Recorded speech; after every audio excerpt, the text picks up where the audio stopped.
মাদক বিরোধী অভিযানে তেলিয়ামুড়ার মোহরছড়া এলাকায় বিপুল পরিমাণে ব্রাউন সুগার বাজেয়াপ্ত করা হয়। মহকুমা পুলিশ আধিকারিক পান্নালাল সেনের নেতৃত্বে চালানো এই অভিযানে 2 পাচারকারীকে আটক করা হয়েছে, যাদের বিরুদ্ধে কঠোর আইনি ব্যবস্থা নেওয়া হচ্ছে।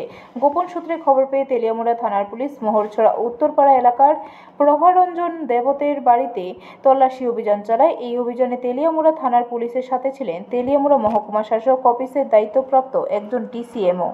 অভিযানের সময় পাচারকারীরা পালানোর চেষ্টা করলে পুলিশ তৎপর হয়ে তাদের আটক করে। আটক করা 2 যুবক হল জয়দেব দেবনাথ ও প্রভারঞ্জন দেবনাথ। এদের কাছ থেকে প্রায় 24 গ্রাম ব্রাউন সুগার এবং প্রায় 5 শতাধিক খালি কৌটা উদ্ধার করতে সক্ষম হয় পুলিশ। এই ইনফরমেশনটা সাথে সাথেই আমাদের বলা হয়েছে যে এটা যদি পুলিশ ইমিডিয়েটলি কোনো অ্যাকশন না নেয় তাহলে এটা সে যে জায়গা থেকে মালটি সরাই নিতে পারে।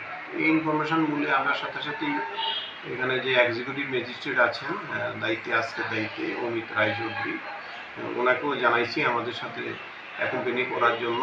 আর থানার থেকে রজকমণি জমাতিয়ারকে রেড করার জন্য অথরাইজেশন দেওয়ার জন্য বলা হয়েছে। অ্যাকর্ডিংলি তাকে অথরাইজেশন দেওয়া হয়েছে। তারপর রজকমণি জমাতিয়ার স্টাফ, ওয়েগিং মেশিন, পেপার, খাম এগুলি সব কিছু নিয়ে এক্সিকিউটিভ ম্যাজিস্ট্রেট সহ মোহরছড়া উত্তরপাড়াতে। ব্যুরো রিপোর্ট, খবর ত্রিপুরা।